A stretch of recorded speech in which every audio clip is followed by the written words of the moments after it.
दोस्तों, आज दुनिया के कूटनीतिक गलियारों में कुछ ऐसा हो रहा है जिसे देखकर बड़े बड़े राजनीतिक पंडितों की भी नींद उड़ गई है।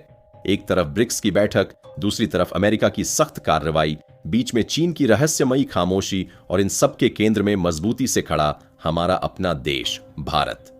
आप सोच रहे होंगे कि आखिर ऐसा क्या हो गया है जिसने अचानक से पूरी दुनिया की कूटनीति में भूचाल ला दिया है। तो दिल थाम कर बैठिए, क्योंकि आज जो बातें हम आपको बताने वाले हैं वो आपको मेनस्ट्रीम मीडिया या आम न्यूज चैनलों पर कहीं देखने या सुनने को नहीं मिलेंगी। ये कहानी सिर्फ कुछ देशों के मिलने जुलने की नहीं है, बल्कि ये कहानी है भविष्य के उस महायुद्ध की जो हथियारों से नहीं बल्कि कूटनीति, तकनीक और रणनीतियों से लड़ा जा रहा है। और इस खेल में भारत ने जो चाल चली है उसने अच्छे अच्छों के पसीने छुड़ा दिए हैं।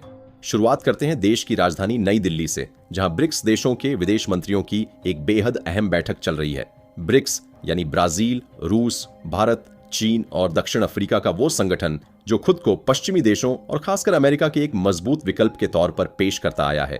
लेकिन दिल्ली की इस बैठक में कुछ ऐसा हुआ जिसने ब्रिक्स के अंदर की दरार को पूरी दुनिया के सामने बेनकाब कर दिया। बैठक से ठीक पहले ईरान के विदेश मंत्री सैयद अब्बास अरागची भारत पहुंचते हैं। उनके विमान के पहिए दिल्ली की जमीन को छूते ही मानो अंतर्राष्ट्रीय राजनीति में एक नया तूफान खड़ा हो जाता है। ईरान ने मंच पर आते ही भारत की शांति कोशिशों की जमकर तारीफ की। ईरान ने साफ शब्दों में कहा कि पश्चिम एशिया में जो संकट चल रहा है वहां फंसे हुए लोगों को निकालने और मानवीय सहायता पहुंचाने में भारत ने जो कदम उठाए हैं वो वाकई काबिले तारीफ हैं। लेकिन ईरान यहीं नहीं रुका। तारीफों के इस पुल के ठीक बाद ईरान ने ब्रिक्स के ही अंदर मौजूद एक सदस्य देश पर ऐसा गंभीर और बड़ा आरोप लगा दिया जिससे पूरे हॉल में सन्नाटा छा गया।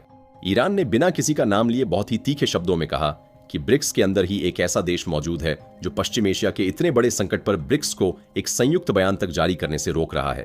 अब आप सोचिए, कूटनीति की दुनिया में बिना नाम लिए जब ऐसे इशारे किए जाते हैं तो उसका मतलब क्या होता है।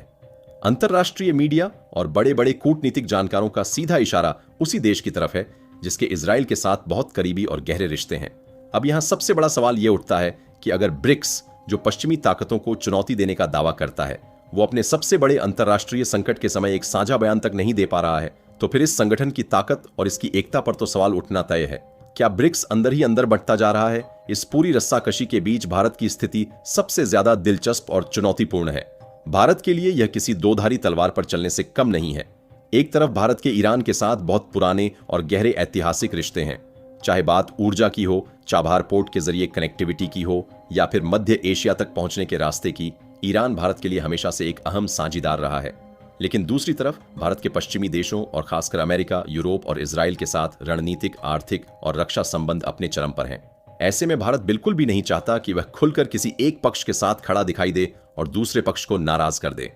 भारत इस पूरे ग्लोबल शतरंज में खुद को एक बेहद संतुलित खिलाड़ी की तरह पेश कर रहा है, एक ऐसा खिलाड़ी जो समस्या का हिस्सा नहीं बल्कि समाधान का रास्ता है। भारत लगातार यह कोशिश कर रहा है कि ब्रिक्स किसी तरह एक साझा रुख अपनाए, क्योंकि पश्चिम एशिया का यह मुद्दा अब सिर्फ दो देशों की लड़ाई या क्षेत्रीय संघर्ष नहीं रह गया है। यह सीधे तौर पर दुनिया भर के तेल व्यापार, समुद्री रास्तों की सुरक्षा और वैश्विक अर्थव्यवस्था से जुड़ चुका है। अगर वहां हालात और बिगड़ते हैं तो इसका सीधा असर आपकी और हमारी जेब पर भी पड़ेगा। यही वजह है कि दिल्ली में चल रही इस ब्रिक्स बैठक पर सिर्फ भारत या रूस ही नहीं बल्कि अमेरिका, यूरोप और चीन तक अपनी पैनी नजर गड़ाए बैठे हैं।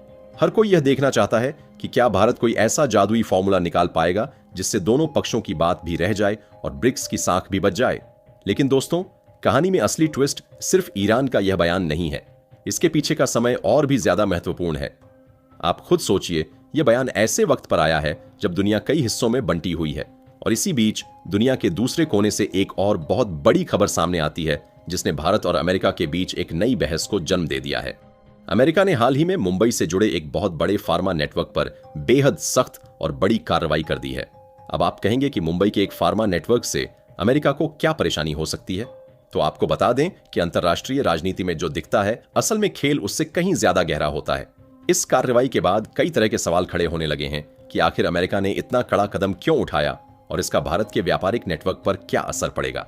यह घटना इस बात का साफ संकेत है कि अमेरिका दुनिया भर में हो रही हर छोटी बड़ी गतिविधि पर बारीक नजर रख रहा है और वो अपनी वैश्विक नीतियों को लेकर किसी भी तरह का कोई समझौता करने के मूड में नहीं है।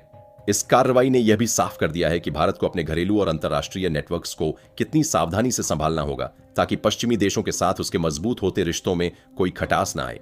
अब चलिए नजर डालते हैं हमारे सबसे बड़े और चालाक पड़ोसी यानी चीन की तरफ। दिल्ली में ब्रिक्स विदेश मंत्रियों की इतनी बड़ी और अहम बैठक चल रही है। दुनिया भर की नजरें इस पर टिकी हैं, लेकिन हैरान करने वाली बात यह है कि चीन ने इस सबसे अहम बैठक से एक अजीब सी दूरी बना ली है। आखिर क्यों? चीन जो हमेशा से ब्रिक्स को अपने प्रभाव वाले संगठन के रूप में प्रोजेक्ट करने की कोशिश करता रहा है, वो अचानक दिल्ली की इस बैठक में इतना खामोश और दूर क्यों नजर आ रहा है? इसके पीछे कई रणनीतिक कारण छिपे हुए हैं। चीन अच्छी तरह जानता है कि इस वक्त दुनिया का कूटनीतिक गुरुत्वाकर्षण भारत की तरफ खिसक रहा है।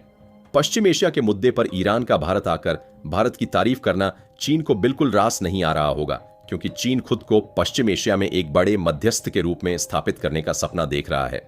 इसके अलावा भारत जिस तेजी से कूटनीतिक मोर्चों पर सफलता हासिल कर रहा है और पश्चिमी देशों के साथ साथ ग्लोबल साउथ की आवाज बन रहा है, उसने कहीं ना कहीं चीन के माथे पर चिंता की लकीरें खींच दी हैं। चीन की यह खामोशी और दूरी कोई सामान्य बात नहीं है, बल्कि यह तूफान से पहले की वह शांति है जिसके पीछे चीन कोई नई कूटनीतिक चाल चलने की तैयारी कर रहा है। और इसी बीच भारत ने कूटनीति के पटल पर एक ऐसा मास्टर स्ट्रोक खेल दिया है जिसने चीन समेत पूरी दुनिया को हैरान कर दिया है।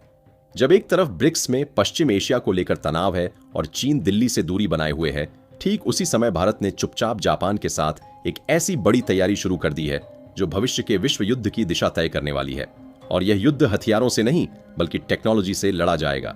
भारत और जापान अब सिर्फ पारंपरिक व्यापार तक सीमित नहीं है, बल्कि दोनों देशों ने मिलकर सेमीकंडक्टर सप्लाई चेन, नई तकनीक और एडवांस्ड इलेक्ट्रॉनिक्स के क्षेत्र में एक बहुत बड़ी रणनीतिक साझेदारी की नींव रख दी है। भारत ने जापानी कंपनियों को खुलेआम निमंत्रण दिया है